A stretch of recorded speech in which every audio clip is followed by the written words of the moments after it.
বাংলাদেশের বাইরে পৃথিবীর বিভিন্ন প্রান্তে যেখান থেকে চ্যানেলে দেখছেন আপনাদের সকলকে সাদর আমন্ত্রণ তৃতীয় মাত্রা দেখবার জন্য। প্রিয় দর্শক, প্রতিবেশী ভারতের সঙ্গে বাংলাদেশের সম্পর্ক অম্লমধুর। আমরা সবাই জানি যে আমাদের জন্মের ইতিহাসের সঙ্গে ভারতের একটি ঐতিহাসিক ইতিবাচক ভূমিকা রয়েছে এবং তারপর থেকে স্বাভাবিকভাবে যেটি হয়ে থাকে যে এই দুই প্রতিবেশীর মধ্যে একটু টানাপোড়েন থাকেই। বাংলাদেশের সঙ্গে ভারতের সম্পর্কটা বিশ্বাসের পাশাপাশি গত ৪৩ বছর ধরে অবিশ্বাসের একটা সম্পর্ক তৈরি হয়েছে। এক ধরনের শীতল সম্পর্ক বিভিন্ন সময়ে দেখা গেছে।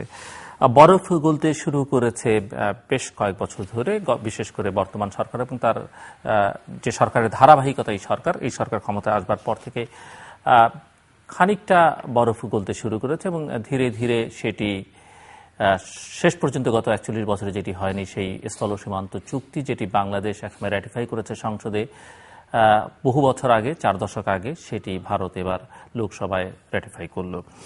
এবং এর আগে আমরা জানি যে গঙ্গার পানির চুক্তি হয়েছে যখন আওয়ামী লীগ সরকার ৯৬ থেকে ২০০১ পর্যন্ত ক্ষমতায় ছিল। সেই সময়টাতে ইতিমধ্যে গত ৫ বছরে ভারতীয় প্রধানমন্ত্রী বাংলাদেশ সফরে এসেছেন, বাংলাদেশের প্রধানমন্ত্রী ভারতে গেছেন, নানা ধরনের সমঝোতা হয়েছে নানা বিষয় নিয়ে। তবে অনেকের মধ্যে এই প্রশ্নটা আছে যে ভারত যে খানিকটা নমনীয় শীতল বাংলাদেশের ব্যাপারে কিসের বিনিময়ে? বাংলাদেশ ভারতের যে দীর্ঘদিনের চাওয়া তার নিরাপত্তার সঙ্গে সংশ্লিষ্ট বিষয়াদি, সেই জায়গাটা বাংলাদেশ সর্বোচ্চ পরিমাণে যেটুকু দেওয়ার সেটুকু বাংলাদেশ দিয়েছে। যাই হোক, ভারতের সঙ্গে এখনো অমীমাংসিত আরো অনেকগুলো বিষয় রয়েছে। বিশেষ করে সবচেয়ে আলোচিত সাম্প্রতিককালে যে বিষয় সেটি হচ্ছে তিস্তা পানি বন্টন চুক্তি এবং ইতিমধ্যে যেটি সর্বশেষ জানা যে ভারতের প্রধানমন্ত্রী আগামী মাসের প্রথম সপ্তাহে ৩৬ ঘণ্টা বা ২ দিনের সফরে ঢাকায় আসবার কথা রয়েছে। সেই সফরের মধ্য দিয়ে আরও বেশ খানিকটা অগ্রগতি হবার সম্ভাবনা রয়েছে নানা ইস্যুতে। মূলত ভারত বাংলাদেশ সম্পর্ক নিয়ে আজকে আমরা কথা বলবো। আর কথা বলবার জন্য আজকে আমার যারা অতিথি চলুন তাদের সঙ্গে পরিচিত হয়ে বসা আছেন ভারতে নিযুক্ত বাংলাদেশের রাষ্ট্রদূত সৈয়দ মোয়াজ্জেম আলী, আমার ডানে রয়েছেন ইংরেজি দৈনিক নিউজ টুডে সম্পাদক রিয়াজউদ্দিন আহমেদ। স্বাগত আপনাদের দুজনকে স্টুডিওতে। মিস্টার হাই কমিশনার, আপনাকে দিয়ে শুরু করি যে সম্পর্কের বরফ গলতে শুরু করেছে। আমি বলেছিলাম বেশ কিছু জায়গায় অগ্রগতি হয়েছে, দুদিক থেকেই একটু স্বস্তির আভাস পাওয়া যাচ্ছে এবং বাংলাদেশে যারা ভারতের বিরোধিতা করে বা যে রাজনৈতিক শক্তি সবসময় ভারতের ব্যাপারে সোচ্চার, তারাও বেশ নমনীয় কথাবার্তার ব্যাপারে বেশ কিছু, ইভেন যে চুক্তিটি সর্বশেষ অনুমোদিত হলো লোকসভায় যে বিলটি, সেটির ব্যাপারে তারা ভারত সরকারকে অভিনন্দন জানিয়েছে এবং ইতিমধ্যেই বিএনপির পক্ষ থেকে ভারতীয় প্রধানমন্ত্রী বাংলাদেশ সফরকে স্বাগত জানানো হয়েছে এবং তারা বলছেন যে প্রধানমন্ত্রী নরেন্দ্র মোদী ঢাকায় আসলে তারা মনে করেন অনেক সমস্যা সমাধান হয়ে যাবে। আপনার কাছে যেটি জানবার, আসলে আপনি যেহেতু বাংলাদেশের হাই কমিশনার ভারতে, আপনি ওখানে থেকে সাউথ ব্লককে দেখে বা ভারতের নীতি নির্ধারকদের দেখে আপনার কাছে কি মনে হচ্ছে যে পরিস্থিতি আসলে কতটা ইতিবাচক? ধন্যবাদ জিল্লুর। প্রথমে আমার পাশে যিনি আছেন ওনাকে আমি আজ প্রায় 50 বছর থেকে চিনি। আমরা ইউনিভার্সিটিতে আমরা একই সময় ছিলাম এবং তাছাড়াও পেশাগত কারণে ওনার সাথে বিভিন্ন সময় আমার ইন্টারাকশন হয়েছে। কাজে I am very happy to see him here. Riyaz ভাই, থ্যাংক ইউ। ভারতে আমি হাই কমিশনার হিসেবে যোগদান করেছি গত ডিসেম্বর মাসে এবং নরেন্দ্র মোদী সাহেব প্রধানমন্ত্রী হিসেবে যোগদান করেছেন এই মে মাসের দিকে। আমি ধরেন যাওয়ার 7 মাসের মধ্যে দেখলাম নতুন একজন প্রধানমন্ত্রী। প্রথম কথা হচ্ছে বিপুল ভোটাধিক্য উনি এসেছেন, 2/3 মেজরিটি আছে। 28 বছর পরে ভারতে একটা সিঙ্গল মেজরিটি পার্টি একটা গভর্নমেন্ট ফর্ম করেছে। কাজেই এইটার মধ্যে তো একটা বিরাট ম্যান্ডেট আছে, বিরাট কনফিডেন্স আছে, কোয়েশ্চেন অফ এবিলিটি আছে, যেটা এর আগে সরকারের ঠিক ছিল না। হয়তো তাদের ইচ্ছা ছিল কিন্তু তাদের সাধ্য ছিল না, অর্থাৎ ভোটিং রাইটটা সেই পজিশন তাদের ছিল না। নরেন্দ্র মোদী সাহেব সরকার গঠন করার পরে উনি বেশ কয়েকটি পদক্ষেপ নিয়েছেন। একটি উল্লেখযোগ্য পদক্ষেপ আপনাদের স্মরণ থাকবে যে উনার যখন শপথ গ্রহণ অনুষ্ঠান হয় তখন উনি সার্ক কান্ট্রির সব নেতাদের দাওয়াত দিয়েছিলেন এবং সেই দাওয়াতে সবাই প্রেজেন্টও ছিলেন এবং তখন থেকেই দেখছি আমি কিছুটা বরফ উনি করাবার চেষ্টা করছেন। পরবর্তীতে উনি neighbour first, look east policy, sub regional integration, এগুলো বিভিন্ন রকম উনি এক একটা করে ফরেন পলিসির গোল উনি সেট করেছেন। তো যেহেতু সরকার প্রধান এইসব গোল সেট করেন, সাউথ ব্লক কিন্তু সরকার প্রধানের সেট গোল অনুযায়ী তারাও তাদের মডিফাই করে। ভারত বাংলাদেশ সম্পর্কের ক্ষেত্রে আমি বলবো যে মনমোহন সিং সরকার প্রধানের উপরে প্রভাব বিস্তার করবার চেষ্টা করেন না সাউথ ব্লককে ধরেন কিছুটা প্রভাব তারা প্রফেশনালি প্রস্তুত করে, কিন্তু পলিসি ডাইরেক্টিভ তো সবসময় আপনার পলিটিক্যাল লিডারশিপ থেকে আসতে হবে। মনে করেন মনমোহন সিং এর সময়ও এ ধরনের একটা ইচ্ছা হয়তো ওনার ছিল, কিন্তু দেখেন আপনি মনমোহন সিং এর সময় উনি পাকিস্তানের সাথে কোনো ডায়ালগ আগাতে পারেননি। বাংলাদেশে উনি সফরে এসেছিলেন, দুইটা বড় বড় ব্যাপার ছিল, সেটা উনি দুই দেশের মধ্যে আমরা একমত হয়েছিলাম। এলবিএ বা ল্যান্ড বাউন্ডারি এগ্রিমেন্ট আমরা প্রটোকলটা সইও হয়েছিল, কিন্তু ওনার 2/3 মেজরিটি ছিল না। এখন এটা উনি তো বিলটা ওনার পার্লামেন্টে, রাজ্যসভায় এবং লোকসভায় পাশ করাতে পারেন। একইভাবে তিস্তা নদীর চুক্তির ব্যাপারে দুই সরকারের মধ্যে আমাদের একমত হয়েছিল, কিন্তু উনার রাজ্য সরকার, পশ্চিমবঙ্গের রাজ্য সরকার এবং তাদের সাথে সিকিম এবং তাদের মধ্যে যে একটা কলহ বা নেগোসিয়েশন চলছে, সেটার কোনো সুরাহা উনি করতে পারেন। যখন মনমোহন সিং এর পরে নরেন্দ্র মোদী সাহেব সরকার গঠন করলেন, তখন তারপরে ওনার সাথে আমাদের সরকার প্রধান মাননীয় প্রধানমন্ত্রী শেখ হাসিনার সাথে 2 দফা দেখা সাক্ষাৎ হয়েছে। একটা হচ্ছে নিউ ইয়র্কে সেপ্টেম্বর মাসে, একটা হয়েছে নভেম্বরে কাঠমান্ডুতে সার্ক সামিটের সময়। তো সেখানে আমরা পরিলক্ষণ করলাম যে কয়েকটা ব্যাপারে উনি বাংলাদেশের সাথে কয়েকটি বিদ্যমান সম্পর্ক যেগুলো আছে, সেগুলো কয়েকটা বড় বড় ইস্যুর মধ্যে উনি একটা ব্রেক থ্রু করলেন এবং উনি নিজে থেকেই বললেন যে উনি বাংলাদেশে আসবেন, তবে আসার আগে উনি একটা হাতে একটা কনক্রিট প্রোগ্রেস নিয়ে আসতে চান। কনক্রিট প্রোগ্রেসের মধ্যে আমি বলবো যে ল্যান্ড বাউন্ডারি এগ্রিমেন্ট যেটা হয়েছে এবং যেটা বর্তমানে রেটিফাই হলো, এটা 1974 সালে ইন্দিরা মুজিব অ্যাকর্ড হয়েছিল, সেই ভিত্তিতেই ল্যান্ড বাউন্ডারি এগ্রিমেন্টটা হয়েছে। কিন্তু এটার মধ্যে নতুন নতুন অনেকগুলো এলিমেন্ট আছে, যে এলিমেন্টগুলো পরবর্তীকালে আমরা এই ল্যান্ড বাউন্ডারি এগ্রিমেন্টে যোগ হয়েছে। 3টা বিষয় আছে এখানে। একটা হচ্ছে ছিটমহল আদান প্রদান, অর্থাৎ আমাদের দুই দেশের মধ্যে যেসব ছিটমহল বা এনক্লেভ আছে সেগুলো এক্সচেঞ্জ। 2 নম্বর ছিল আপনার অ্যাডভার্স পজিশন, অর্থাৎ অপদখল, এক দেশের জায়গা আরেক দেশের দখলে ছিল। এবং এটা জানেন, অপদখল নিয়ে আমাদের সময় কিন্তু অনেক যুদ্ধ বিগ্রহ হয়েছে, রৌমারি পাদুয়ার ঘটনা স্মরণ করা যেতে পারে। এবং 3 নম্বর ছিল কিছুটা আনডিমার্কেটেড বাউন্ডারি ছিল, এই আনডিমার্কেটেড বাউন্ডারিটা ফাইনালাইজ করা হয়েছে। তো কাজটা কিন্তু 80% মনমোহন সিংয়ের আমলেই শেষ করা হয়েছিল। এবার যেটা করা হয়েছে, পার্লামেন্টারি একটা কমিটি হয়েছে, কমিটি জিনিসটা রিকমেন্ড করেছেন, রিকমেন্ড করার পরে এক্সটার্নাল অ্যাফেয়ার্স মিনিস্ট্রি তারা তাদের রিকমেন্ডেশন দিয়েছে, এই যে জিনিসটা ফাইনালাইজেশন স্টেজে গেল। মনমোহন সিংকে আমি ডেফিনেটলি ক্রেডিট দেবো এই জন্য যে উনার নিজের দলের যেসব অঙ্গরাজ্য আছে সেখানে যথেষ্ট বিরোধিতা সত্ত্বেও উনি দেশের স্বার্থে এবং এই রিজনের স্বার্থে উনি decided to go for the ratification and agreement. এবং আপনারা সবাই লোকসভায়, রাজ্যসভায় দেখেছেন সুষমা স্বরাজ এটা অত্যন্ত বলিষ্ঠভাবে এটা পুলিশ পেশ করেছেন এবং এটা কনসেনসাস বিল্ড আপ করে এমন একটা সিচুয়েশন হইল যে আপনার লোকসভা এবং রাজ্যসভায় একটা ভোটও বাংলাদেশের বিরুদ্ধে পড়ে, নো অ্যাবস্টেনশন, নো নেগেটিভ। কারণ এটা খুবই ইম্পর্টেন্ট ছিল এই জন্য যে একটা ল্যান্ড মানে বাউন্ডারি এগ্রিমেন্ট করতে গেলে আপনাকে যদি টোটাল ইউনানিমিটি হয়, তাহলে আপনার একটা কনসেশন, এই জায়গায় ছাড় দেওয়া, ওইখানে, এগুলো সবগুলোর মধ্যে ঐক্যমতের ভিত্তিতে করা ভালো। যা হোক হয়েছে। এবং আপনি দেখেছেন যে পার্লামেন্টের অ্যাক্রস দি বোর্ড আমাদের প্রধানমন্ত্রী ভূয়সী প্রশংসিত হয়েছেন, বিকজ উনি সন্ত্রাস নিরোধে বিশেষ পদক্ষেপ আছে, যোগাযোগের ক্ষেত্রে বিশেষ পদক্ষেপ আছে। কাজে একটা মেজর ব্রেক থ্রু হয়েছে আমি বলবো। 41 বছর পরে ল্যান্ড বাউন্ডারি এগ্রিমেন্ট হলো ল্যান্ড বাউন্ডারি ডিমার্কেশন সবসময় প্রয়োজন, কারণ পৃথিবীর যত যুদ্ধ হয় তার শতকরা 90% যুদ্ধই শুরু হয় ল্যান্ড বাউন্ডারি।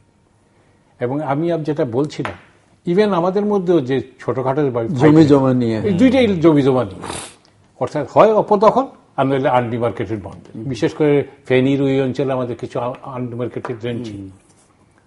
তো কাজেই I think it's a very step forward. পরে নরেন্দ্র মোদী সাহেব আসবেন, আমরা বাংলাদেশের অধীর আগ্রহে অপেক্ষা করব, এবং আমরা আশা করব যে উনি আসলে এই আমাদের যে বাইলেটারাল সম্পর্ক আছে এটাকে আশা তো মোটামুটি চূড়ান্ত হয়েছে। জি, এখন মোটামুটি চূড়ান্ত, তবে তারিখটা এখনো ঘোষিত হয়নি। জুন মাসের প্রথম সপ্তাহে আসার কথা। নর্মালি তাদের সফরের 10 দিন আগে এটা ঘোষণা দেন।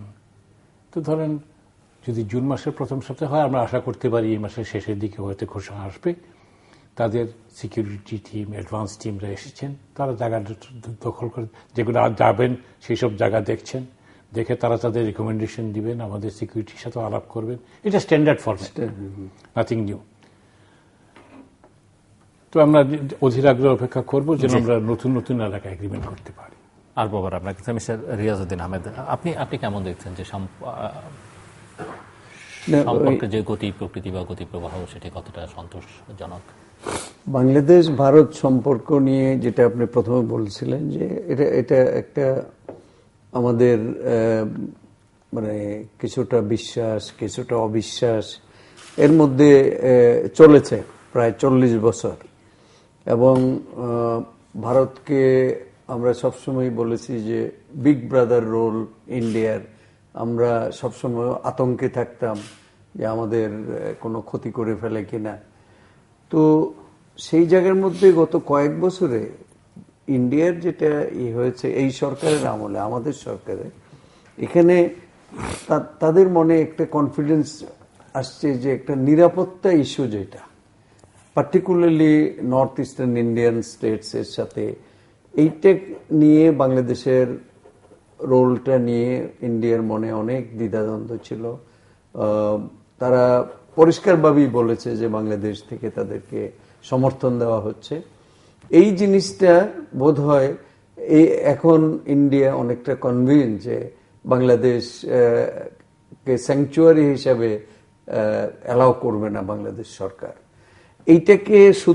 এইটাকে ফাউন্ডেশন ধরে আমি মনে করি যে যেটা মোয়াজ্জেম ভাই যেটা বলেছেন যে মোদী সরকার যে ম্যাসিভ ম্যান্ডেট নিয়ে ক্ষমতায় এসে উনি যে ফরেন পলিসি গোল যেটা সেট করেছে যে neighbours first, look east, then আরেকটু মানে মেক ইন ইন্ডিয়া, এই যে কতগুলি মানে inviting the investors, make in India, not made in India, come and make in India. তো এইগুলি যে কতগুলি নতুন জিনিস উনি করেছেন, তার সাথে যে জিনিসটা আমি দেখি, এই যে ল্যান্ড বাউন্ডারি এগ্রিমেন্ট যেটা সই হয়েছে, মোদী সাহেব বাংলাদেশে আসবেন অনেক দিন থেকে শোনা যাচ্ছিল, উনি আসেন নাই।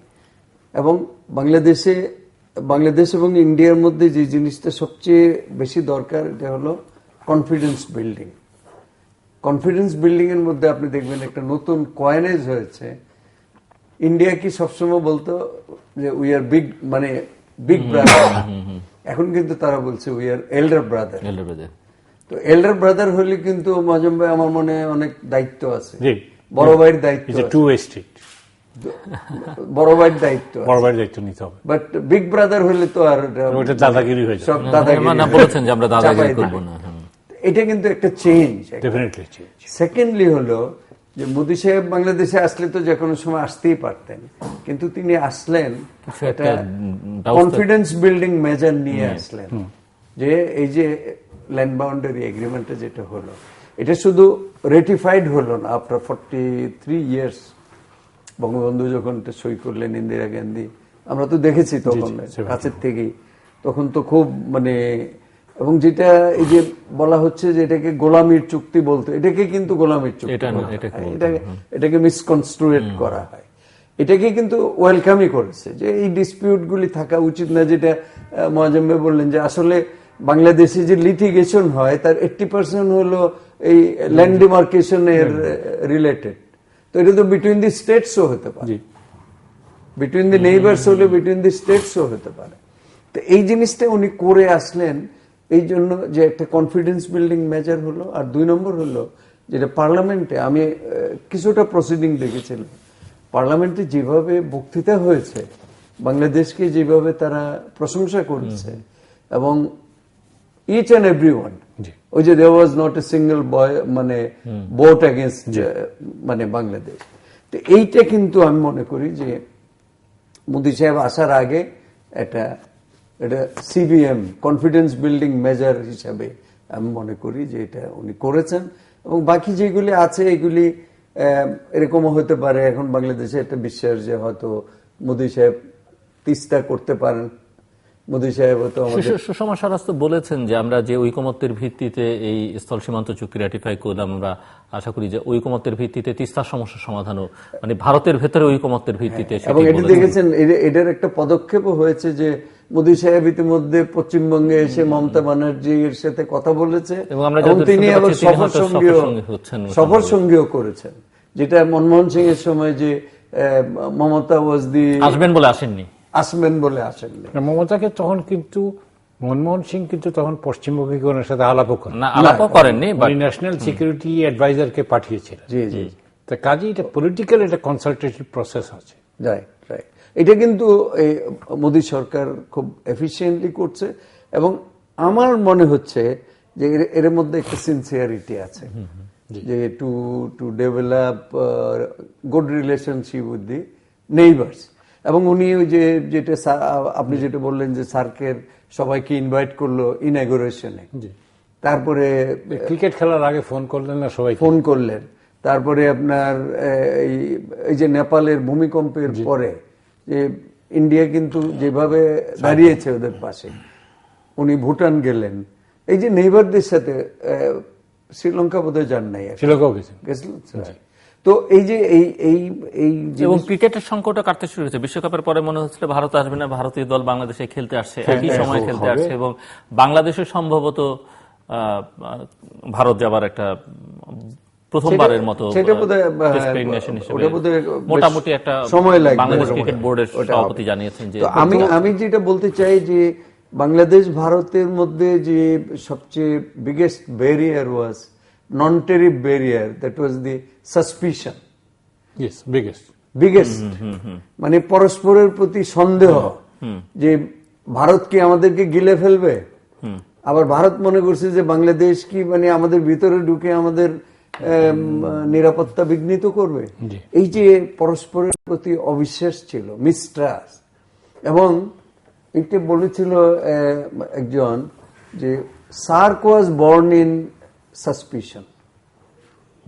সার্ক যখন জিয়া রহমান সাহেব যখন সার্কের প্রস্তাব দেন, ইন্ডিয়ার কাছে যখন দিল তখন বলল this man must have been send by Pakistan. এবং যখন পাকিস্তানে গেল তখন বলল যে he must have been send by India. এটাকে কিন্তু ওই যে জন্য সার্ক মানে লিম্পিং, এখনো লিম্পিং, এবং এটা প্যারাম্বুলেটরের মধ্যে আছে, এখনো এটা ধাক্কায় চালাইতে হয়। তো এই জায়গাটাকে ভাঙার জন্য আমার মনে হয় মোদী সাহেবের একটা প্রচেষ্টা বোধ হয়ে আছে, যে জন্য এই যে ইন্ডিয়ার কমার্স সেক্রেটারি এখন বাংলাদেশে মিটিং করতেছেন, উনি একটা প্রস্তাব দিয়েছেন। এটা আমরা অনেকদিন আমাদের ওই ট্র্যাক টু ডিপ্লোমেসিতে সিভিল সোসাইটির থেকে আমরা ওই যে south Asian common market it's a very big idea. এটা যদি একবার করা যায় তাহলে এই সাউথ এশিয়া মানে অনেক দূর এগিয়ে যাবে, এবং আমরা সবচেয়ে বেশি বেনিফিটেড হব, সবচেয়ে বেশি বেনিফিটেড হব। আপনি little bit of share of Indian market which is so big, 130 কোটি লোকের মার্কেট, সেখানে প্রায় 250 or 300 মিলিয়ন হলো মানে মিডল ক্লাস, যাদের purchasing power is at the level of middle class of Europe and America.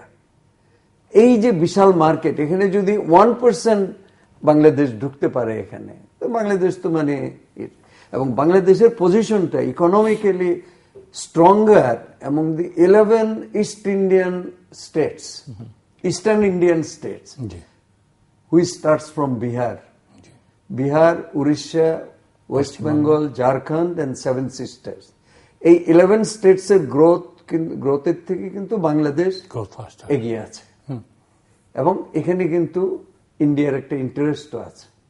হয় বাংলাদেশ ওই 11টা স্টেটকে বাংলাদেশের সাথে এগিয়ে নিয়ে যেতে হবে, অথবা বাংলাদেশকে আটকিয়ে ফেলতে হবে, ডিসকানেক্ট করতে হবে। তো আমার মনে হয় ওই অ্যাটিটিউডটা এই মুহূর্তে নাই।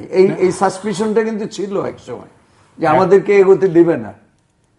এখন ডিসকানেক্ট করা যাচ্ছে না তো, বিকজ জিগসো পাজলের বড় জায়গাটা তো আমরা দখল করে আছি। এখন আমাদের সাথে যদি সম্পর্ক না রাখেন তাহলে আপনার লুক ইস্ট পলিটিক্স হচ্ছে না। আপনি লুক ইস্ট করলে তো পয়লা বাংলাদেশকে দেখতে হবে, জি, এবং বাংলাদেশকে একটা হাব করে এই যে 11টা স্টেট যেখানে গ্রোথ মানে পিছিয়ে আছে ইন্ডিয়ান, এই 11টা স্টেট তাদেরকে সামনে নিয়ে আসার জন্য, যে জন্য আমাদের পোর্ট ইউজ করতে চাচ্ছে, তারা পোর্ট ইউজ করবে, আমাদের কমিউনিকেশন নেটওয়ার্ক ইউজ করতে চাচ্ছে।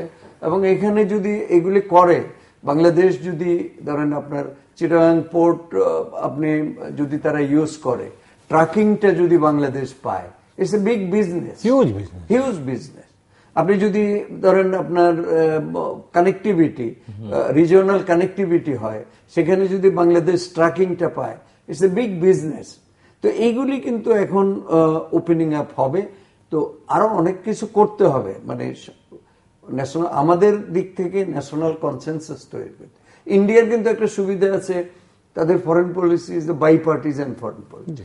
সরকার বদল হলেও কিন্তু ফরেন পলিসি চেঞ্জ, এবং সেটি তো এই ল্যান্ড বাউন্ডারি এগ্রিমেন্টের প্রশ্নেই দেখা যায়, কারণ বিজেপি তো এটির বিরোধিতা করেছে এবং বিজেপি তো এসে তারাই আসলে সেটি আবার আমাদের ভালনারেবিলিটিটা হলো যে আমাদের সরকার চেঞ্জ হয়ে গেলে পলিসি কিছু কিছু চেঞ্জ হয়। এখন ধরুন বাংলাদেশের একটা অ্যাডভান্টেজ কি, আমাদের সবচেয়ে বড় অ্যাসেট কি এগেইনস্ট দি এল্ডার ব্রাদারদের তো সবই আছে, আমাদের কি আছে, আমাদের যে স্ট্র্যাটেজিক লোকেশন, এই লোকেশনের ডিভিডেন্ডটা তো আমাদের নিতে হবে, নিতে পারলাম আমরা এখন এতদিন নিতে পারলাম না, এখন নেওয়ার জন্য চেষ্টা করতে হবে। ধরেন এই স্ট্র্যাটেজিক লোকেশনে যখন মিয়ানমার থেকে gas line, try nation gas line West বেঙ্গলে নিতে চাইলো, এটা যদি তখন আমরা করে ফেলতাম, আজকে গ্যাস নিয়ে তো আমাদের মাথা ব্যথা হতো না, ওই লাইন থেকে আমরা গ্যাস পাইতাম। তো এইগুলি চিন্তা করে, এবং আরেকটা যেটা ওয়াটার ইস্যু, যেটা ধরেন ল্যান্ড বাউন্ডারি তো আমাদের হইলো, এটাও ইমপ্লিমেন্টেশনের একটু জটিলতা থাকবে, এগুলি করতে হবে। এখন ওয়াটার শেয়ারিং, যেটা শুধু তিস্তা না, আমাদের ওভারঅল ওয়াটার ম্যানেজমেন্ট, যেটা রাজীব গান্ধী সাহেব 84-এ প্রস্তাব দিয়েছিল, আপনার interbasin management, interbasin not only, মানে interbasin management of the Himalayan rivers, মানে এই ইস্টার্ন ইন্ডিয়ার যে রিভারগুলি আছে, এইগুলিকে কানেক্ট করে, মানে ওয়াটার রিসোর্সেস এক্সপ্লয়েট করা, হাইড্রো ইলেকট্রিক প্রজেক্ট করা, এইগুলি যে ছিল, এইগুলির মধ্যে এখন আসতে হবে। তো আমি হোপফুল যে এখন ইন্ডিয়ার দিক থেকে যে প্রস্তাবটা আসছে, যে সাউথ এশিয়ান কমন মার্কেট, এইটাকে ধরে কিন্তু যদি সাব রিজিওনাল এবং রিজিওনাল কানেক্টিভিটি এবং ট্রেড প্রমোশন, এটাকে নিয়ে যদি এগোনো যায়, তাহলে বাংলাদেশের বেনিফিট হবে বলে আমার ধারণা। এবং মোদী সাহেবের এই ভিজিট, আমি মনে করি যে ইট মে মানে open a new horizon Bangladesh India রিলেশনশিপের মধ্যে। এবং ওই যে ক্লাউড অফ সাসপিশন, এটা কি আপনার মনে হয় একটু কাটতে শুরু করছে? ইন্ডিয়ার দিক থেকে আপনি বলতে পারবেন। এখন আপনার নতুন নতুন ক্ষেত্র দেখা যাচ্ছে ফর বাইলেটারাল কোঅপারেশন। সবচেয়ে বড় প্রসপেক্টিভ ক্ষেত্র আমাদের জন্য হচ্ছে এনার্জি কোঅপারেশন, কারণ নর্থ ইস্ট ইন্ডিয়াতে হাইড্রো ইলেকট্রিক পাওয়ার জেনারেশনের হিউজ পটেনশিয়াল আছে, এবং এই বিদ্যুৎ তাদের পক্ষে পশ্চিম ভারতে টেনে নিয়ে যাওয়ার যে খরচ, তার চেয়ে অনেক কম খরচে এই রিজিয়নের মধ্যে যদি ব্যবহার করা যায়, তাহলে তাদের জন্য ব্রেক ইভেন হয়। এবং সেখানে আমি মনে করি যে পালাটোনা এবং ত্রিপুরা থেকে যে আমরা এখন খুব স্মল কোয়ান্টিটিতে শুরু করেছি, 100 মেগাওয়াট, 250 মেগাওয়াট, তারপরে 4500 মেগাওয়াট, এটা কয়েক হাজার মেগাওয়াট করা যেতে পারে। অরুণাচল প্রদেশের মধ্যে যেসব হাইড্রো ইলেকট্রিক প্রজেক্ট আছে সেগুলো যদি ইমপ্লিমেন্ট করা যায় তাহলে হয়তো আমরা এখান থেকে একটা মেজর অ্যামাউন্ট অফ এনার্জি পেতে পারি। এবং যে আপনি জানেন আমাদের কিন্তু নিজেদের এনার্জি কোনো রিসোর্স নেই, কাজেই হাইড্রো ইলেকট্রিক স্টেশন বানাবার আমাদের কোনো ক্যাপাসিটি নেই। কারণ আমাদের ঘনবসতিপূর্ণ দেশ, আমরা কোথায় হাইড্রো ইলেকট্রিক বানাবো? একটা কাপ্তাইতে বানিয়েছিলাম, আর আমাদের সে ধরনের কোন ফ্রি ল্যান্ডও নেই। আর কাপ্তাইতে created another political dimensional problem. 2 নম্বর হচ্ছে আপনি ইন্ডিয়া একটা ফাস্টেস্ট গ্রোয়িং ইকোনমি। আমাদের এই রিজিয়নের বাকি সব দেশে যদি আপনি দেখেন, কয়েকদিন আগে সাউথ সাউথ কোঅপারেশন, আপনি ওয়ার্ল্ড ব্যাংকের এখানে মিটিং এটা হয়েছিল এবং বিশ্ব জাতিসংঘও ছিলেন, তো তারা কিন্তু একটা কথা বারবার বলেছে যে কানেক্টিভিটি দিয়ে পৃথিবীতে অনেকগুলা দেশ ডিভিডেন্ড করে ফেললো আর অনেকগুলো দেশ কিছুই নিতে পারলো। Best example is Singapore. পৃথিবীর এর চেয়ে ভালো কানেক্টিভিটি আর কোনো স্টেশন নেই। আপনি যেখানে বলবেন এয়ার কানেক্টিভিটি চান, সিঙ্গাপুর। আপনাকে ঘুরে ফিরে লোকে ইমিডিয়েটলি সিঙ্গাপুর নিয়ে যাবে, because Singapore made a contrast effort to become a sub-regional and regional hub of all communication. আপনি জাহাজ, যে আমাদের যে বড় বড় জাহাজগুলো আসে সবগুলা ইউরোপ থেকে সিঙ্গাপুর আসে, সিঙ্গাপুর থেকে আমরা ফিডার ভেসেল করে নিয়ে আসি। এবং এই Singapore has used a strategic location to its advantage. দেখেন তার তুলনায় তার নেইবারগুলো অনেক বড় বড় দেশ, ইন্দোনেশিয়া, মালয়েশিয়া, ফিলিপিন্স, আর কত বড় সাইজের। সার্ভিস সেক্টর স্ট্র্যাটেজিক লোকেশন বিক্রি করে সিঙ্গাপুর উঠে গেল। আজকে দে আর অলমোস্ট ডেভেলপ কান্ট্রি। তো ইন্ডিয়ার সাথে আমাদের দেখতে হবে যে কিভাবে আমরা এই ইকোনমির সাথে সাপ্লাই করে অ্যাড করতে পারি। ইন্ডিয়ার সাথে আমাদের যে ট্রেড রিলেশনশিপ আছে, এইটা তো রিয়াজ ভাই খুব ভালো করে জানেন, উনি পত্রিকা চালান। আমাদের export market is very limited. এই ছোট এক্সপোর্ট বাস্কেটটা এত ছোট বাস্কেট যে এইটা দিয়ে আপনি একটা $5 বিলিয়ন ডেফিসিট কভার করা মুশকিল। আপনাকে এইটার সাথে লিঙ্কেজ করতে হবে ইনভেস্টমেন্ট। যেটা উনি বলছিলেন যে তুমি এখানে ইনভেস্ট করো, মেক ইন ইন্ডিয়া, যেটা যে মেক ইন বাংলাদেশ বানিয়ে তারপরে তুমি তোমার এখানে ইউজ করো, ব্যবহার করো, তাহলে অটোমেটিক্যালি তার ইন্টারেস্ট হবে এটা কিনে নিয়ে যাওয়া। প্যারাটেরিফ নন টেরিফ ব্যারিয়ারের কথা আমরা অনেক বলি, কিন্তু প্যারাটেরিফ নন টেরিফ ব্যারিয়ার আমি নিজে অনেকবার দেখেছি, চিন্তা করেছি, কথাও বলেছি। ওইটা খুব সিগনিফিকেন্ট কিছু চেঞ্জ করবে না।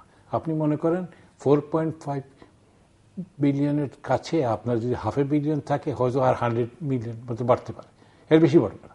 কিন্তু আপনাকে যদি ইনভেস্টমেন্টে দিয়ে আপনি ইনভেস্টমেন্ট ক্লাইমেটটা ক্রিয়েট করে এখানে ইনভেস্ট করাইতে পারেন, মেক ইন বাংলাদেশ করতে পারেন, তাহলে কিন্তু আপনার এই জিনিসটার বেসটা টোটালি ডিফারেন্ট হয়ে যাবে।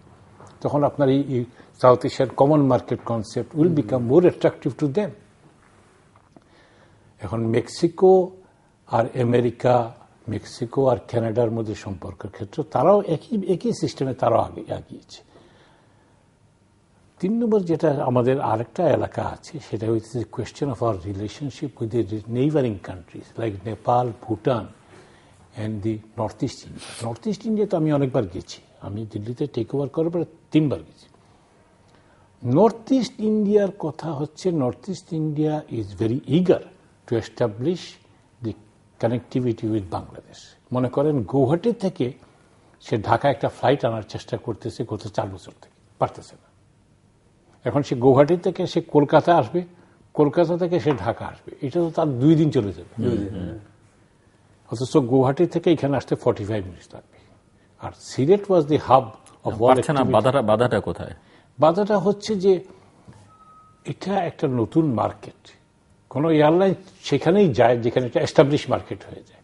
আপনি দেখবেন ঢাকা থেকে চিটাগাঙ্গের ফ্লাইট বলেন, সব প্রাইভেট এয়ারলাইন্স ওইখানে যাবে। আপনি বলেন ঢাকা থেকে ঠাকুরগাঁও একটা এয়ারপোর্ট, সে বলবে এটা আমি কখনো যাই নাই, আমি জানি না কি হবে না হবে। আর আমাদের দেখেন বিমানের তো দিল্লিতেই আমরা চালাতে পারছি না, কারণ আমাদের শর্টেজ অফ এয়ারক্রাফট দেখি আমরা দিল্লিতেই যাই না। কাজেই আমি প্রাইভেট এয়ারলাইনকে এনকারেজ করতেছি যে আপনারা মেহরবানি করে চিন্তা করেন যে নর্থ ইস্টের সাথে কীভাবে আর একটু কানেক্টিভিটি বাড়ানো যায়। নেপাল, ভুটানের সাথে আমাদের সড়ক যোগাযোগের ক্ষেত্রে একটা আমূল পরিবর্তন দরকার। এই রাস্তা যে আছে, এই রাস্তা দিয়ে তো কোনো ট্রেড প্রমোশন করা যাচ্ছে না, কাজে এইখানে ভারতের সহযোগিতা আমাদের প্রয়োজন। সমুদ্র বন্দরের কথা রিয়াজ ভাই বলছি, সমুদ্র বন্দর তো আমরা সব প্রথম থেকেই ইন্টারেস্টেড, কিন্তু এটা হিউজ একটা ক্যাপিটাল ইনভেস্টমেন্ট দরকার। আমরা যে ধরনের একটা আইডিয়া করেছি কনসোর্শিয়ামে, সেখানে সবাই মিলে পার্টিসিপেট করবেন, সেটা চিন্তা ভাবনা করা ভালো, কিন্তু আমাদের দেখতে হবে যে চিকেন অ্যান্ড এগ দুইটাই একসাথে যেতে হবে। বিকজ আফটারঅল একেবারে পুরা ইনভেস্টমেন্ট করাও সম্ভব না একবারে, আস্তে আস্তে ইনফ্রাস্ট্রাকচারাল ডেভেলপমেন্ট বাড়াতে হবে, ক্যাপাসিটি বিল্ডিং করতে হবে। পিপুল টু পিপুল কন্ট্যাক্টের ক্ষেত্রে আমরা এখন নতুন দিল্লি ছাড়া আমাদের কলকাতায় 4টা মিশন আছে, আগরতলা, মুম্বাই, কলকাতা। এখন মুম্বাইতে আমাদের ডেপুটি হাই কমিশন, কলকাতায় আমাদের ডেপুটি হাই কমিশন, আগরতলায় আমরা আপগ্রেড করে এটা নিয়ে যাচ্ছি অ্যাসিস্ট্যান্ট হাই কমিশনে। আর নতুন 2টা ডেপুটি হাই কমিশন খোলার আমরা প্রস্তাব দিয়েছি, একটা হচ্ছে গৌহাটিতে, একটা হচ্ছে চেন্নাইতে।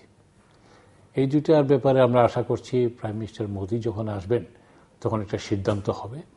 একইভাবে আমরা আশা করছি যে বাস সার্ভিস যেটা চালু করছি আমরা পিপুল টু পিপুল কন্ট্যাক্ট বাড়াবার জন্য, অর্থাৎ শিলং এবং গুয়াহাটি থেকে বাংলাদেশের ঢাকায় আসা এবং আগরতলা ঢাকা এবং কলকাতা ঢাকা, এইটা যদি আমরা একসাথে চালু করতে পারি, হয়তো এমন একটা সময় আসবে যে কলকাতার একটা লোক ঢাকায় এসে পাস চেঞ্জ করে আবার আগরতলা চলে যাবে। এটা যদি সে পারে, কোয়ান্টাম জাম্প, যেগুলোর আপনার কোনো আইডিয়া, আমাদের কোনো আইডিয়াই নেই যেখান থেকে প্লেনের ভাড়া কত বেশি। কলকাতা থেকে আপনার শিলচর যেতে যে ভাড়া লাগে, ওই ভাড়া এখানে ঢাকা পার হয়ে ব্যাংককে যাওয়া যাবে, এরকম খরচ। বিকজ রুট কম, কমার্শিয়ালি ভায়াবল না, সেজন্য ভাড়া অত্যন্ত বেশি। কাজে এইখানে যদি বাস সার্ভিস চালু করতে পারি, তাহলে there will be a huge capital dividend from here. আচ্ছা মহাজন ভাই, যে আপনি নর্থ ইস্টার্ন ইন্ডিয়ার কথা বললেন, ট্রেড প্রমোশনের ক্ষেত্রে একটা কথা বলা হয় যে India does not allow banks to open LC এই ইয়েতে, নর্থ ইস্টার্ন ইন্ডিয়ান স্টেটসগুলির থেকে, এটা দিল্লির থেকে করতে হয়। এই ব্যারিয়ারটা কি এখনো আছে? না, এখন তারা কিছুটা রিল্যাক্স হয়েছেন এখানে, বিকজ এখন নর্থ ইস্ট ইন্ডিয়া তারা তাদের নিজস্ব ব্যাংকও করেছে। তাদের প্রবলেম ছিল অ্যাট ওয়ান স্টেজ যে তাদের সেই ধরনের ট্রেন ম্যান পাওয়ারও ছিল না, এবং ট্রেন ক্যাপাসিটি বিল্ড আপ না করার জন্য তাদের অনেক জায়গায় আছে, তারা মনে হয় একটা 47-এর পরে একটা স্ট্যান্ড স্টিল অবস্থায় ছিল। এখন Assam is one of the fastest growing state, এবং তবুও আমি বলবো নাগাল্যান্ড, তারপরে মণিপুর, এগুলো কিন্তু অপেক্ষাকৃতভাবে অনেক পিছনে আছে, এবং এখানে বাংলাদেশি প্রোডাক্টের একটা হিউজ ডিমান্ডও আছে। আমাদের Pran products are very popular there, RFL products are very popular there, আমাদের গার্মেন্টস আর ভেরি পপুলার, আমাদের সিরামিক্স আর ভেরি পপুলার। এগুলো অনেকগুলো সেক্টর আছে যেগুলোর মধ্যে আমরা, কিন্তু এছাড়া আমাদের অনেক দূরে আগানো সম্ভব। আমাদের কিছুটা ইনভেস্টমেন্ট পলিসি চেঞ্জ করতে হবে। কিরকম? ধরেন, এটা তো রিয়াজ ভাই ভালো বুঝবেন যে পৃথিবীতে আজকাল আপনি FDI যদি চান, আপনি নিজেও কিছু FDI করতে হয়। FDI করার মধ্যে একটা কন্ট্রোলড ইকোনমির, যেভাবেই হোক কন্ট্রোলড ফরেন এক্সচেঞ্জ আপনি করতে হবে। মনে করেন চিটাগাং, আমরা যদি ত্রিপুরাতে যদি গার্মেন্টস ফ্যাক্টরি খুলি, যদি এখানে প্রোডাকশন সস্তা হয়, তাহলে ওই প্রোডাকশন যেতে আমরা এখান থেকেও তো শার্টের জন্য ইউজ করতে পারি। আজকালকার তো পুরা শার্ট কোনো জায়গায় এক দেশে বানায় না, কেউ কলার বানায় নিয়ে আসে, একটা শার্ট অ্যাসেম্বলড হয়, ডিভিশন অফ লেবার, এবং আপনার অ্যাডভান্টেজ থাকতে পারে বিকজ এখানে ইলেকট্রিসিটির খরচ কম, লেবারের খরচ কম। মিস্টার আহমেদ, একটু আপনি বলবেন, অনেকগুলো প্রসঙ্গ মিস্টার আলী তুললেন, এবং বাংলাদেশের সঙ্গে অনেকগুলো বিষয় আসলে মীমাংসা হওয়ার বাকি আছে ভারতের, তারপরে তো হয়তো অনেক বিষয় সামনে ভবিষ্যতে চলতে থাকবে। কিন্তু ইন্ডিয়ান প্রাইম মিনিস্টার এই ভিজিটে আসলে বাংলাদেশের দিক থেকে কোন বিষয়গুলোকে অগ্রাধিকার দেওয়া উচিত? সব বিষয় সুরাহা তো হবে না এক ভিজিটে, বা আশাও করা সমীচীন হবে না, কিন্তু এজেন্ডা সেট করবার সময় কোন বিষয়গুলোকে? বাংলাদেশের agenda number 1 should be trade promotion and investment. এইটা করলে কিন্তু অনেক জিনিস দূর হয়ে যাবে। যেমন ইন্ডিয়ার দিক থেকে একটা বাংলাদেশকে ব্লেম করা হয় যে বাংলাদেশ থেকে ইকোনমিক রিফিউজি ইন্ডিয়া ভর্তি হয়ে গেছে, হুইচ ইজ নট কারেক্ট। আমরা নিজেরাও দেখেছি, এটা কিন্তু ঠিক না। কারণ আমাদের লোকরা এই সাগর পাড়ি দিয়ে মালয়েশিয়া যাবে, থাইল্যান্ড যাবে, ইন্দোনেশিয়া যাবে, ইন্ডিয়া যাবে না। তারা মিডল ইস্টে যাবে, ইউরোপ যাবে, সিগনিফিকেন্ট ইনকাম চেঞ্জ আছে তো, ইনকাম চেঞ্জ আসে। কিন্তু ইন্ডিয়াতে এরকম একটা মানে ইমপ্রেশন আছে যে আমাদের সমস্ত লোক ইন্ডিয়ার ভিতর ঢুকে যাচ্ছে। তো এইটা যদি ইন্ডিয়া মনেও করে যে ঢুকে যাচ্ছে, তাহলে ইন্ডিয়াকে বাংলাদেশকে এটা হেল্প করতে হবে। হেল্প করতে হবে ইন দি সেন্স যে এখানে কোনো ইকোনমিক রিফিউজি তৈরি না হয়। আপনি যদি পানি না দেন, বাংলাদেশ যদি ডেজার্ট হয়ে যায়, তো এখান থেকে লোক যাবে কোথায়? নিয়ারেস্ট অ্যাভেলেবল ফাঁকা জায়গার মধ্যে যে চলে যাবে। তো এটা তো ইন্ডিয়ান ইন্টারেস্ট, ইন্ডিয়ান সিকিউরিটির ইন্টারেস্টের জন্য এই ওয়াটার ম্যানেজমেন্ট শুড বি, এবং বাংলাদেশের first priority should be trade, investment and water management. এবং এই যে তিস্তা না, শুধু আমাদের যে 55 রিভার্স, কমন রিভার্স, এগুলি সবগুলি তো নানান রকম প্রবলেম আছে। এগুলি নিয়ে একটা integrated river management, river basin management এটা করে আমরা যাতে আমাদের পানিটা পেতে পারি, তাহলে কিন্তু অনেক সমস্যার সমাধান হয়ে যাবে। এবং এই যে ট্রেড ইমব্যালেন্স, যেটা ট্রেড ইমব্যালেন্সের ব্যাপারে আমাদের মনে হয়, যেটা মোয়াজ্জেম ভাই বলছে, আমাদের বাস্কেটটা তো ছোট, আমরা ইন্ডিয়াতে কি বিক্রি করব? আমাদের জন্য এই মুহূর্তে সবচেয়ে বড় এ হলো যদি আমরা গার্মেন্টসটা আমরা ঢুকতে পারি। ঢুকেছে অলরেডি, খুব মানে কেমন না, ধরেন আমাদের গার্মেন্টস এখন যা আছে সেটা কোয়াইট সিগনিফিকেন্ট, কিন্তু এখানকার আমাদের ক্যাপাসিটি বিল্ড আপ যেটা আছে, তাতে কিন্তু আমরা we are already committed two western market. আমাদের প্রোডাকশনটা সিগনিফিকেন্টলি ইনক্রিজ করা যাচ্ছে না, সিগনিফিকেন্টলি ইন্ডিয়াকে দেওয়া যাচ্ছে না। ইন্ডিয়াতে কিন্তু ডিমান্ড আছে, হিউজ ডিমান্ড, বাংলাদেশি গার্মেন্টসের হিউজ ডিমান্ড আছে। আর না রিয়াজ ভাই, আমি আপনাকে একটু ইফ আই মে সাবস্টেন্সিয়েট, ছিট মহলে আপনার সব লোকজনকে একটা চয়েস দেওয়া হয়েছে যে আপনারা কি ভারতীয় নাগরিক হতে চান নাকি বাংলাদেশি? কোন পার্টে? এই পার্টে না ওই পার্টে? দুই পার্টে। ইন্ডিয়ান এনক্লেভ যেগুলো চলে যাচ্ছে, বাংলাদেশি এনক্লেভ, শতকরা 95% লোক বাংলাদেশের সিটিজেনশিপ পাওয়ার জন্য ওখান থেকে এখানে আসতে চাচ্ছে। এখানে যারা আছে তারাও আছে, ওদিকে আছে। তার মানে হচ্ছে যে এখানকার ফ্যাসিলিটি, অর্থাৎ স্কুল, কলেজ, হাসপাতাল, পুলিশ, থানা, ইলেকট্রিসিটি, বিভিন্ন রকম হাউজিং, বিভিন্ন জিনিসের ফ্যাসিলিটি, ডেফিনেটলি। আমি তো compare to the other seven sisters, even Kolkata থেকেও। আর ইমিডিয়েটলি আপনি দেখবেন আমাদের দেশের লোকের প্রত্যেকের গায়ে একটা শার্ট আছে, প্যান্ট আছে। আজকাল লুঙ্গি পরার লোক আমি দেখি না, স্যান্ডেল ছাড়া কাউকে দেখি না। তারপরে আপনার মোটামুটি খাওয়া দাওয়ার কষ্ট আগের তুলনায় কম হয়েছে, আপনি কোনো রিকেটি লোক আমি রাস্তায় দেখি না, তাই না? কিন্তু পশ্চিমবঙ্গে তো ছেঁড়া শার্ট, ছেঁড়া, আরবান প্রপার্টি অনেক বেশি আমাদের চেয়ে। কাজে এই যে 95% লোক এখানে অপ্ট করল, এটা তো রিয়ালি সিগন্যালস যে আমাদের দেশের লোকেরা অর্থনৈতিক কারণে আর খুব ভারতের ওইসব অঞ্চলে যাওয়ার কোনো কারণ নেই। তবে যেটা রাজনৈতিক, সে রাজনৈতিক বক্তব্য আছে, সেটা তারা করবে। আর নদীর ব্যাপারে একটা কথা, নদীর ব্যাপারে আমরা কিন্তু এখন পর্যন্ত জয়েন্ট রিভার কমিশন করে যেটা ছেড়ে দিয়েছি, এটা কিন্তু আরো অনেক ব্রড তার স্কোপ দিতে হবে। কমিশনের বৈঠকও তো ঠিক মতো কমিশনের বৈঠকও হয় না। 54টা নদীর মধ্যে 51টা নদীর মধ্যে শুধু একটা নদী, গঙ্গা নদীর উপর একটা চুক্তি হয়েছে, 30টা ফাইনাল করা রাখা আছে। 49টা নদীর উপরে কিন্তু কোনো প্রজেক্ট হয়নি। গঙ্গা কিন্তু রিয়াজ ভাই খেয়াল রাখবেন 30 বছরের চুক্তি, 19 বছর পার হয়ে গেছে। এখন যে গেঞ্জেস যে আমাদের অল্টারনেটিভ একটা প্রজেক্ট দিতে হবে, কারণ আন্তর্জাতিক মহলে তারা জানতে চাইবে যে আপনারা যে পানিটা পেলেন, পানিটা ধরে রাখার কি বন্দোবস্ত করেছেন, সেচ প্রকল্প আছে কি না, সেচ প্রকল্প থাকলে এই পানিটাকে আপনি ব্যবহার করতে পারছেন কিনা। এবং আমি মনে করি এইখানে ভারতের সাথে আমাদের কোঅপারেশনের খুবই প্রয়োজন। টিপাই মুখ নিয়ে এক ধরনের টেনশন বিভিন্ন সময় বাংলাদেশে ছিল, সেটি কি অবস্থা? টিপাই মুখ এখন কিন্তু আপাতত it is been shelved in the sense যে টিপাই মুখ নিয়ে তাদের ওইখানেই বিরাট আপত্তি আছে। But Tipaimukh was basically a hydro electric project, not a barrage. ফুলতলিতে একটা ব্যারাজ প্রজেক্ট করার কথা ছিল, that has been shelved completely. এখন নদী আমাদের যে ড্রেজিং করাতে হবে, তার একটা নাব্যতা কমে গেছে। আপনি পানি তো হোল্ড করতে হবে নদীটাকে, নদীটা যে লিন পিরিয়ডের জন্য আমরা হোল্ড করতে পারছি না, আমাদের অ্যাকচুয়ালি 3 মাস হচ্ছে সবচেয়ে বেশি লিন পিরিয়ড। এই 3 মাস হচ্ছে ক্রুশিয়াল।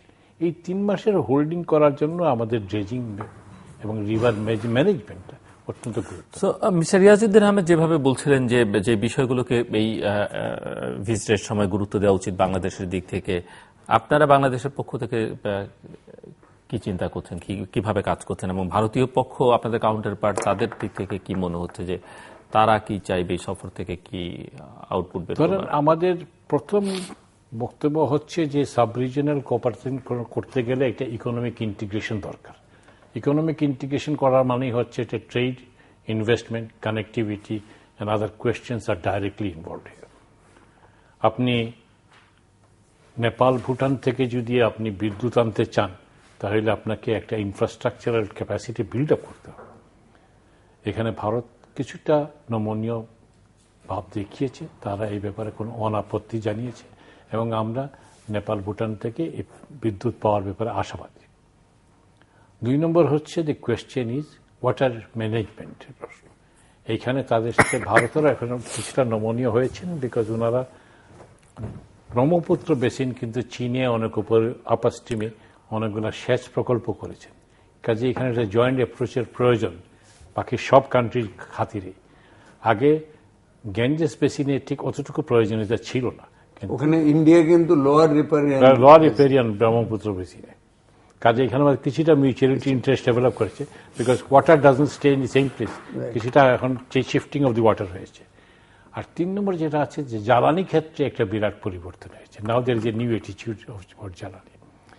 আর আমাদের যদি পোর্ট অ্যান্ড অন্যান্য ইনফ্রাস্ট্রাকচার করা যায় তাতে খুবই ভালো।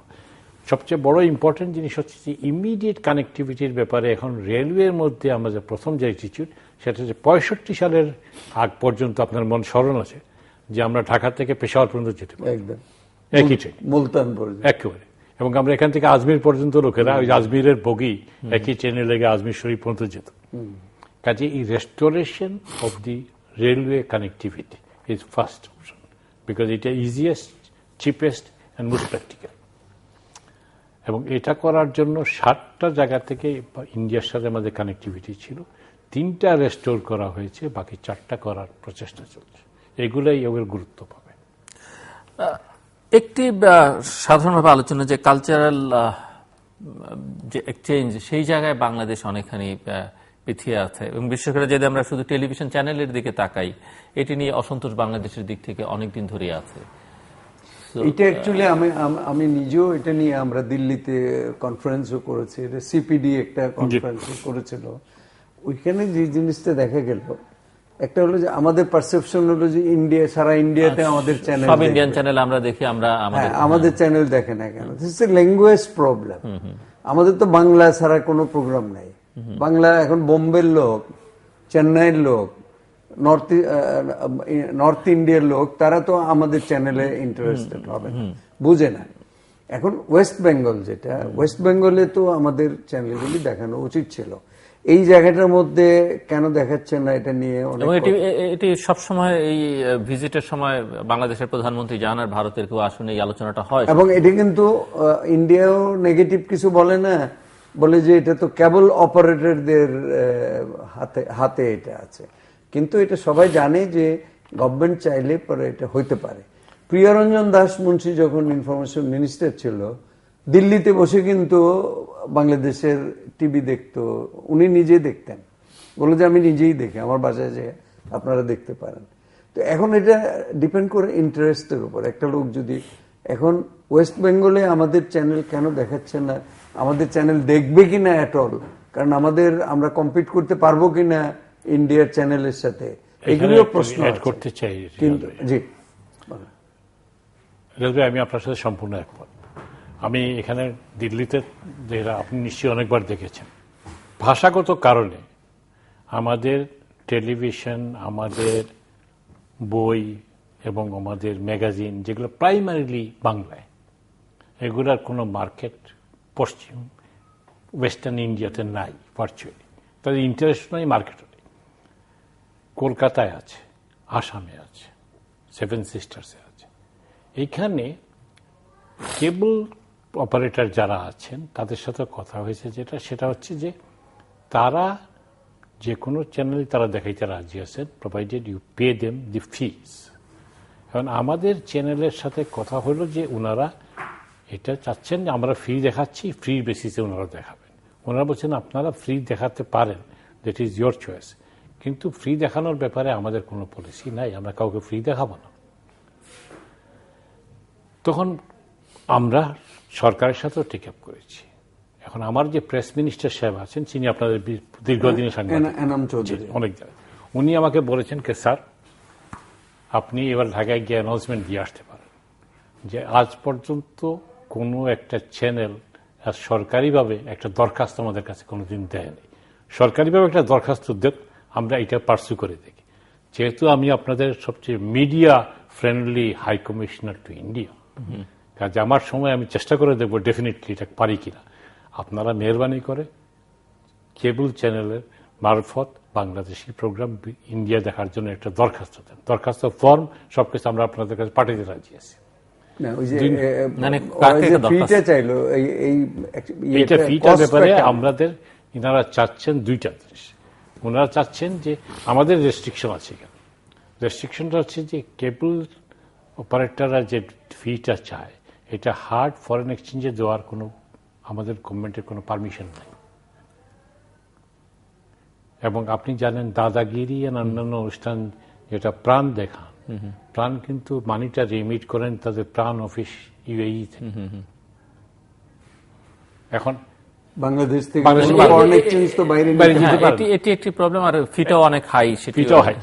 এখন কথা হচ্ছে ফিটা হাই হইল, আপনি ওইখানে যদি একবার পপুলার হন তাহলে বিজ্ঞাপনও তো আপনি অনেক বেশি, বিজ্ঞাপনের চার্জেস তো। কিন্তু একটি ধারণা হচ্ছে যে ওখানে ভারতীয় যারা বিজ্ঞাপনদাতা মানে বিজনেস কমিউনিটি, তারা আসলে বাংলাদেশের টেলিভিশন চ্যানেল ওখানে যাক বা প্রোডাক্ট যাক, বা এই কারণে ওই বাধাটা তারাই কেবল অপারেটরদের আসলে এক ধরনের।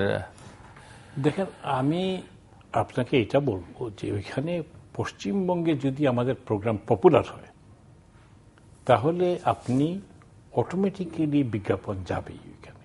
কেন আমাদের কিছুটা বিজ্ঞাপন না গেলে আমাদের প্রোডাক্টেরও ইন্ট্রোডাকশন হয় না। আমার এন্টায়ার নর্থ ইস্ট ইন্ডিয়ার মধ্যে কোথাও আমাদের ফ্রুট জুস আর RFL চেয়ারের বিজ্ঞাপন করতে হয়, ওরা নিজেরাই পপুলার। আপনি যে আবেদনটা করতে বললেন কি এটাকে আমাদের হাই কমিশনে করতে বললেন সরকারিভাবে না? আমরা আপনাদের ফর্ম পাঠাবো, আপনারা দরখাস্ত দেবেন to the Indian government through us. আমি সেটা পারছি, আমরা সেটা পারছি করব। ওকে, তা আমরা এক্সপেক্ট করি যে আপনি ফর্ম পাঠাবার ব্যবস্থা করবেন আপনার অফিস থেকে। আপনারা ডেফিনেটলি অ্যাপ্লাই করবেন এবং ডেফিনেটলি যে চার্জেস আছে সেই চার্জেস এখন আপনারা কিভাবে দিবেন সেটা আপনাদের বাংলাদেশ ব্যাংকের সাথে নেগোশিয়েট করতে হবে। সমস্যা তো ইয়ে করছে, ফ্রিকোয়েন্সির জন্য টাকা দিতে হচ্ছে। হ্যাঁ, দিতে তো হবে আপনাকে। আপনারা এখন এটাও হয়তো এটা দিতে হবে আপনাকে, বিকজ আপনি CNN যখন দেখেন, CNN একটা পয়সা দিতে হয়। CNN তো ফ্রি না। আপনি যে BBC দেখতেছেন, BBCর একটা হংকং এর একটা কোম্পানিকে আপনাকে পয়সা দিতে হবে, আপনাকে কার্ড দিচ্ছে, আপনি ওই এক কার্ড দিয়ে সারা ঢাকা শহরকে দেখে ফেলছেন।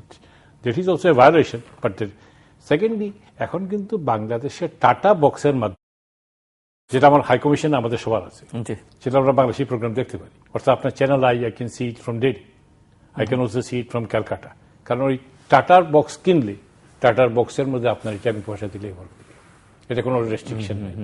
আবার আরেকটা পেইড কেবল চ্যানেল আছে, তাদেরও পয়সা দিলে তারা আমাদের আপনাদের বাংলাদেশ প্রোগ্রাম দেখায়। সো আমি দুইভাবে দেখি, একটা হচ্ছে টাটার আপনার কি কেবল বক্সটা নিয়ে, আরেকটা হচ্ছে কেবল টিভির মারফত। তো ইন্ডিয়া যদি কেউ দেখতে চান পয়সা দিলে কিন্তু তারাও দেখতে পারবেন, কিন্তু আমাদের মতো তো। একটা জিনিস এটা আমি জানি না আপনারা রেজ করবেন কিনা, এই যে mobility of people, mobility of books and magazines, আমাদের বইটিও কিন্তু যাইতে দেয় না। সেটা উনি বললেন যে ল্যাঙ্গুয়েজের একটা প্রবলেম আছে। না, ল্যাঙ্গুয়েজ তো মানে beyond West Bengal, but West বেঙ্গলে তো একটা বড় মার্কেট আছে। রিয়াজ ভাই, যখন আমাদের বই কলকাতার বই মেলায় যায়, আপনি গেছেন কয়েকবার, একটা বইও আমাদের কিন্তু আনসোল্ড থাকে না, সবকটা বই বিক্রি হয়। কিন্তু পশ্চিম বাংলার যে বুক মার্কেট, যেটা এটা অত্যন্ত শ্রিঙ্ক করতে করতে একটা জায়গায় এসছে যে একটা এডিশনে মাত্র 250 কপি পর্যন্ত এডিশন বিক্রি হয়। বেঙ্গলি স্পিকিং কমে গেছে। অথচ সেই জায়গায় আপনি দেখবেন কলকাতায় ইংলিশ বই অনেক গুণ বেড়ে গেছে, হিন্দি বই অনেক গুণ বেড়ে গেছে, কিন্তু মনে করেন বাংলা বই মার্কেটটা সিঙ্ক করে গেছে। 2 নম্বর হচ্ছে যে আমাদের যে ম্যাগাজিন অ্যান্ড লিটারেচার যেগুলো আছে সেগুলোর কিন্তু যে ডিমান্ডের জন্য তারা যে অর্ডার প্লেস করতে পারেন, তারা খুব লিমিটেড নাম্বার অফ ইস্যুর জন্য তারা অর্ডার এক্সপ্রেস করেন। অত লিমিটেড নাম্বার কেনার জন্য আমাদের দেশের এরাও বিক্রি করতে চাবে না। শেষ যে প্রশ্নটা আমি আলোচনা করতে চাই এটি হচ্ছে যে বাংলাদেশের অনেকের মধ্যে এক ধরনের ধারণা আছে যেটি হয়তো কোনো কোনো ক্ষেত্রে এই এত অগ্রগতির পরেও বা এক ধরনের উষ্ণ সম্পর্কের মধ্যে এক ধরনের নেতিবাচক ধারণা বা এক ধরনের টেনশন অনেকের মধ্যে কাজ করে যে বাংলাদেশের পলিটিক্যাল অ্যাফেয়ার্সের মধ্যে ভারত বেশ প্রভাব বিস্তার করার চেষ্টা করে, যেটি বাংলাদেশের একটা জনগোষ্ঠীকে বা একটা অংশকে সবসময় একটা টেনশনের মধ্যে রাখে বা তারা সে কারণে ভারতের প্রতি বেশ খানিকটা অসন্তোষ তাদের প্রকাশ করে থাকেন বিভিন্ন সময়, বা অসন্তোষ প্রকাশ না করলেও। রিয়াজউদ্দিন আহমেদ একটু বলবেন এই বিষয়ে? ভারতকে এই ব্যাপারে ভারতের বিভিন্ন পর্যায়ে আমরা আমরা এই করেছিলাম যে এই এলিগেশনটা আছে যে state to party relation, state to state relation কোনটা, মানে everyone should opt for state to state relation. Bangladesh ভারতের মধ্যে যে সম্পর্ক হবে irrespective of change of government, এই রিলেশনশিপটা এটা কন্টিনিউ করবে। কিন্তু আমাদের এখানে একটা সময় ছিল, ইন্ডিয়ার দিক থেকেও ছিল, আমাদের দিক থেকেও ছিল, with the change of government আপনার পলিসি চেঞ্জ হয়ে যেত। এবং অনেকটা ইন্ডিয়ার একটা অবস্থা ছিল যে স্টেট টু পার্টি রিলেশন, বাংলাদেশের সাথে এরকম একটা অবস্থা ছিল।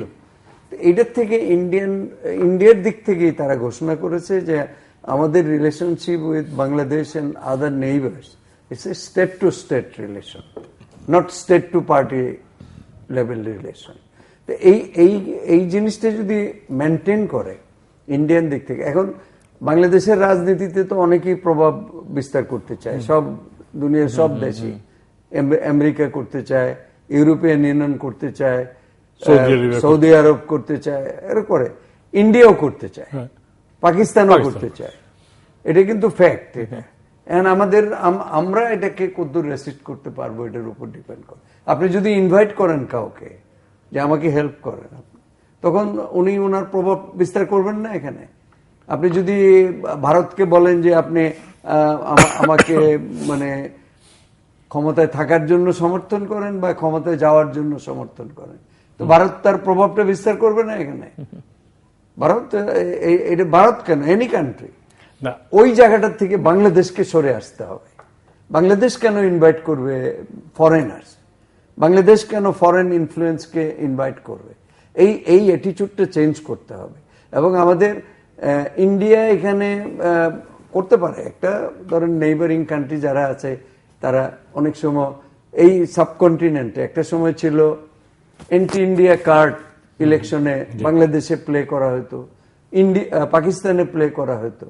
এটা কিন্তু আস্তে আস্তে কমে আসছে, একদমই কমে গেছে। এবং ইন্ডিয়াতে পশ্চিমবঙ্গে বাংলাদেশ কার্ড মানে বিক্রি হয় ইলেকশনের সময়, যে বাংলাদেশকে মানে, এবং মোদী সাহেব ইলেকশন ক্যাম্পেইন যখন করছে বলছে বাংলাদেশের লোক সব বিদায় করে দেবে, বলছে না এটা বক্তৃতায়। এই কার্ডগুলি কিন্তু রিটোরিক্স এর মতো এগুলি ইলেকশনের সময় কিছুটা প্লে করে, কিন্তু এটা রুটস পায় যখন দেশের ভিতর থেকে তাদেরকে ইনভাইট করা হয় টু হেল্প। সেই জায়গা থেকে বাংলাদেশকে ফিরে আসতে হবে। Bangladesh must depend on Bangladesh, not on any other country, be it India, China or western country. এই অ্যাটিটিউডটা চেঞ্জ করতে হবে। অ্যাকচুয়ালি রিয়াজ ভাই যেটা বলেছেন আমার অ্যাড করার বিশেষ কিছু নাই। ইন্ডিয়াতে অনেক ইলেকশন হয়, তাদের ডেমোক্রেসি চলে, কিন্তু তারা ইন্ডিয়ানরা দে সলভ দেয়ার প্রবলেমস দেমসেলভস।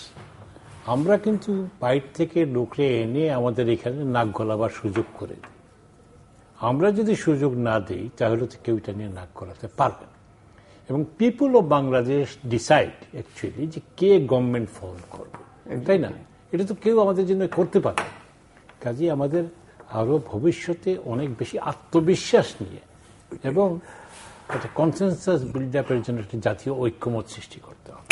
দর্শক, আমার অনুষ্ঠানের শেষ প্রান্তে তৃতীয়মাত্রা সম্পর্কে আপনারা লিখতে পারেন ডাক, ইমেল, SMS এর মাধ্যমে, ইন্টারনেট, আমাদের অফিসিয়াল ওয়েবসাইট অথবা সোশ্যাল মিডিয়াতে যেসব পেজ আছে সেসব পেজে আপনারা আপনাদের মতামত রাখতে পারেন। আর আপনাদের মতামতই আমাদের অনুষ্ঠান তৃতীয় মাত্রা আপনি দেখতে পাবেন প্রতি বৃহস্পতিবার এবং শুক্রবার বাংলাদেশ আমরা দুটোই, বুধবার দুপুর 11:30 এবং শুক্রবার দুপুর 1:05 দেখবার আমন্ত্রণ। মিস্টার রিয়াজউদ্দিন আহমেদ এবং আমি সৈয়দ মোয়াজ্জেম আলী, অসংখ্য ধন্যবাদ আপনাদের দুজনকেই। দর্শক মণ্ডলী, আমরা কথা বলছিলাম বাংলাদেশে ভারতের প্রধানমন্ত্রীর সম্ভাব্য সফরকে সামনে রেখে বাংলাদেশ ভারত সম্পর্ক নিয়ে, এবং এখানে সম্পর্কের যে শীতলতা ছিল সেটি কাটতে শুরু করেছে, কারণ সম্পর্কের মধ্যে পরস্পরের প্রতি এক ধরনের সন্দেহের সবসময় কাজ করেছে এবং এই সন্দেহটা দূর হতে আসলে শুরু করেছে। এবং বাংলাদেশকে এই জায়গায় ভারতের প্রভাব বিস্তারের কথা আমাদের রাজনৈতিক বিষয়ে বলি, আমার দুই অতিথি একমত পোষণ করেছেন যে প্রধানত বাংলাদেশকে আসলে এই প্রভাব বিস্তারের সুযোগ শুধু ভারতের ব্যাপারে না, কোনো দেশের ব্যাপারেই আমাদের অভ্যন্তরীণ বিষয়ে হস্তক্ষেপের সুযোগ বা প্রভাব বিস্তারের সুযোগ থেকে প্রত্যেকেই তাদের প্রভাব বিস্তারের চেষ্টা করবেন, কিন্তু আমরা যেন সেটি ইনভাইট না করি। দ্বিতীয়ত হচ্ছে যে বাংলাদেশ ভৌগোলিকভাবে যে ইতিবাচক একটা লোকেশনে অবস্থানের মধ্যে আছে, সেটিকে কাজে লাগাবার চেষ্টা বাংলাদেশের দিক থেকে করতে হবে এবং এই ভারতীয় প্রধানমন্ত্রী বাংলাদেশ সফরের সময় সেই বিষয়গুলোকে মাথায় রেখে আসলে বাংলাদেশের এজেন্ডাগুলো ঠিক করতে হবে। এবং ওনারা মনে করেন যে ভারতীয় প্রধানমন্ত্রীর এই বাংলাদেশ সফর এটি নতুন হরাইজনের উন্মুক্ত করে দিতে পারে, সেই প্রত্যাশা আমাদের সকলের মধ্যে থাকলো এবং আমরা আশা করব যে এই সম্পর্ক আরো ইতিবাচক অগ্রগতির পথে যাবে। দর্শক, আমাদের সঙ্গে থাকবার জন্য অসংখ্য ধন্যবাদ, আপনাদের সবার জন্য শুভকামনা।